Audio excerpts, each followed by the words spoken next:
बातमी आहे धुळे जिल्ह्यात असलेल्या शिंदखेडा तालुक्यातून। ग्रामविकास गाव निधी धुळे जिल्हा व कृषी विज्ञान केंद्र धुळे यांच्या संयुक्त विद्यमाने दादा लाड कापूस तंत्रज्ञान व विषमुक्त शेती या विषयावर पिलखेडा तालुका शिंदखेडा येथे शेतकऱ्यांसाठी मार्गदर्शन शिबिराचे आयोजन करण्यात आले होते। यावेळी बालचंद्र कानडे यांनी शेतीची माती व मातीतील जैविक घटकांचे महत्त्व सांगत शेती शाश्वत करायची असेल तर माती जिवंत ठेवा असे सांगितले। दादा लाड कापूस तंत्रज्ञानाच्या प्रोजेक्टचे यश चा अहवाल यावेळी वाचून दाखवण्यात आला। दादा लाड यांनी या तंत्रज्ञानाचा फायदा काय व तंत्रज्ञानाचे प्रात्यक्षिक करून दाखवले व माहिती सांगितली व आता शेतकरी जेमतेम 5 क्विंटल कापसाचे उत्पादन घेतो तर दादा लाड तंत्रज्ञान प्रमाणे शेती केली तर लुटीचे उत्पन्न हमखास मिळते। पुढील वर्षी जास्तीत जास्त शेतकऱ्यांनी सहभागी व्हावे असे आवाहनही यावेळी करण्यात आले। यावेळी दत्तनाथजी योगी महाराज प्रमुख मठ गुरु गोरक्षनाथ आखाडा दक्षिणमुखी मारुती पिलखेडा साहेब चंद जैन जगदीश काथेपुरी संजय चौधरी धीरज धनगर पुंडलिक चित्ते उमेश देशमुख व धुळे जिल्ह्यातील भारतीय किसान संघाचे कार्यकर्ते व परिसरातील शेतकरी यावेळी मोठ्या संख्येने उपस्थित होते।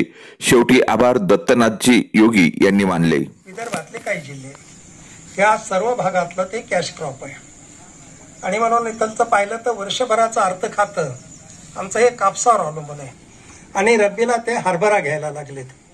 पण आपणही कापसाबद्दल तक्रार करतो, मराठवाडाही तक्रार करतं, पण आपण कापसाला सोडत नाहीत।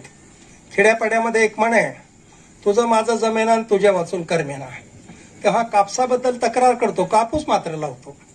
तेव्हा आपण पाहिलं की खरं तर हे जे आज आपण म्हणतो की कापसाचं आजचं उत्पन्न काय तर सरासरी 5 क्विंटल, म्हणजे खोटं आहे का? शेतकरी खोटं बोलतो का? नाही, शेतकऱ्याचं खरं आहे 5 क्विंटल आहे।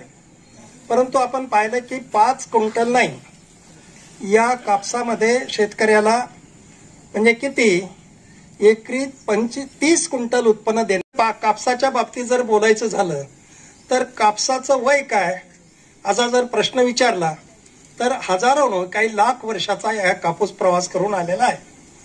भारताची कालगणना फार अचूक आहे। मग आपण पाहतो सत्ययुग किती वर्षाचं, त्रेतायुग किती वर्षाचं, द्वापार युग किती वर्षाचं आणि आता कलियुगाला सुरुवात होऊन 2000 वर्ष झाली आहे। ते पुढे किती वर्षाचं आहे, किती लाख वर्षाचं आहे, जनगणना अचूक आहे।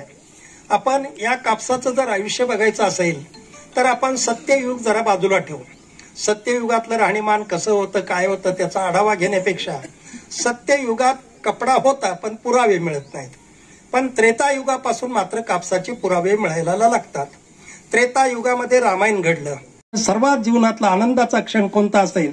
शेतकऱ्याच्या घरातला आनंद माझ्या आनंदाचा क्षण असेल। आणि म्हणून शेतकऱ्याला माझी विनंती अशी आहे, हे जे कापूस आहे त्याला 2 प्रकारच्या फांद्या असतात, एक गळफांदे आणि फळफांदी। ह्या गळफांद्या सुरुवातीलाच येतात, सुरुवातीला 2 किंवा 3 क्वचित ठिकाणी 4 येतात आणि वारच्या वाढतात त्या फळफांद्या। ह्या ज्या गळफांद्यात पहिल्यांदा लागतात, खोडापासून थोड्या बाजूला सरकतात आडव्या आणि नंतर उंच वाढायला लागतात।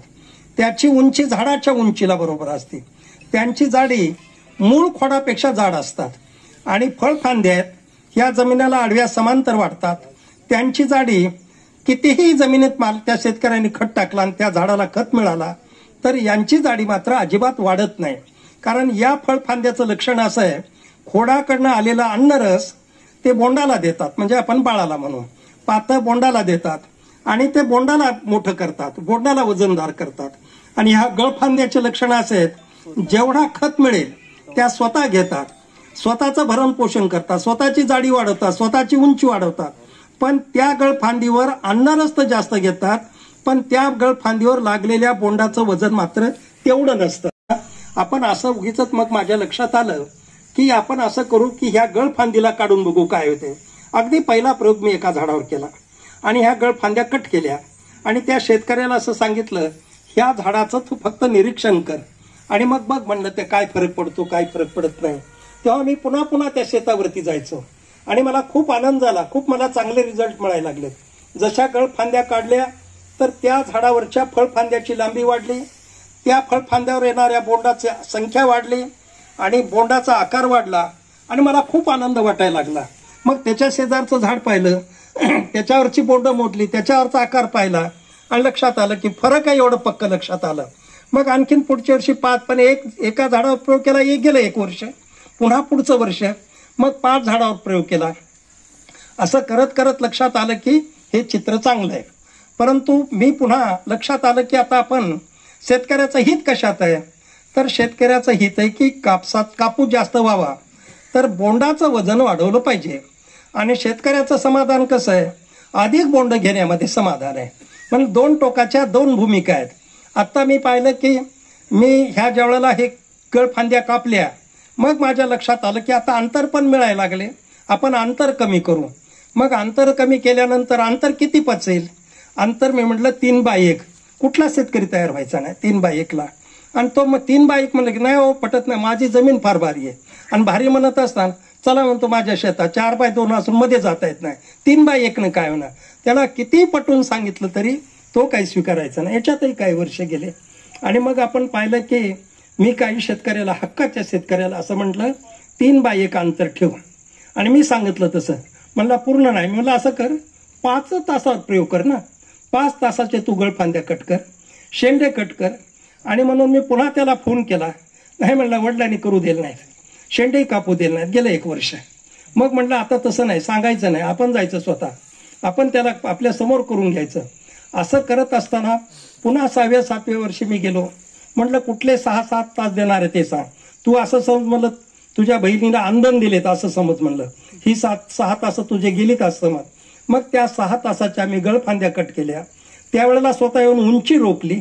आणि मग पाहिलं की तो म्हणला दादा म्हणला चमत्कारच आहे, म्हणला फारच बोंड चांगले झाले. म्हणलं मग पुढच्या वर्षी करते, पुढच्या वर्षी सर्व करेल म्हणला. आता मला खात्री झाली, म्हणलं आता त्याला दिसायला लागले रिझल्ट, पुढच्या वर्षी करेल. म्हणलं पुन्हा पुढच्या वर्षी फोन केला, किती पुढच्या वर्षी किती. मग इतकं कमी आणणार जातो, मग त्या फांद्याची लांबी वाढत नाही. लागल्यानंतर बोट 4-5 पाते लागतात, पण त्याची गळ होते. मग आम्ही शेतकरी म्हणतो नाही, म्हणला रोग पडलाय, पात्याची गळ झाली. अन्न न मिळाल्यामुळे, खत न मिळाल्यामुळे त्या पात्याची गळ झाली. नंतर जे काय फळफांदीवरती बोंड लागतात तर त्याचं वजन 3-3.5 ग्राम भरतं. त्याला मध्ये तर जाता येत नाही, खताच्या तर बॅगा रिकाम्या केल्या. आणि कापूस का एकरी 5 क्विंटल व्हायला लागलेला आहे. तर याचा जर आपण विचार केला पाहिजे. आणि मग लक्षात येतं की तुमची धावपळ कशासाठी चाललेली आहे, बोंडाची संख्या करण्यासाठी चालली आहे.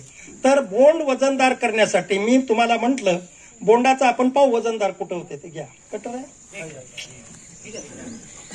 एक मिनिट.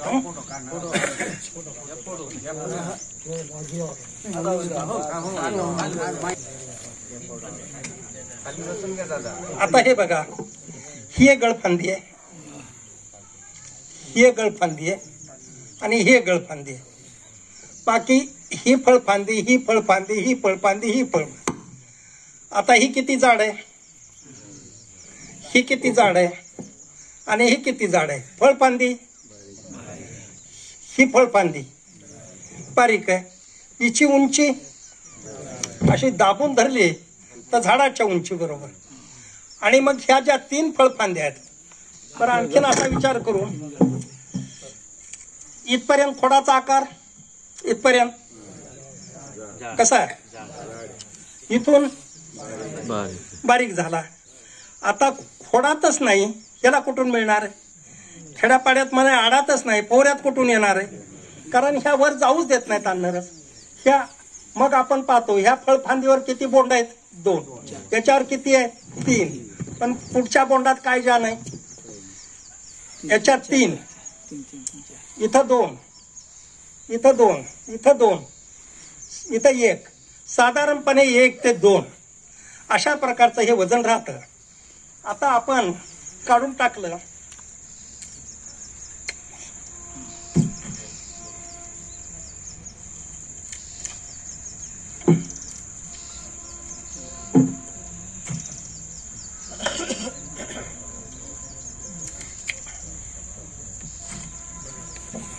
आता हे राहिलं झाड.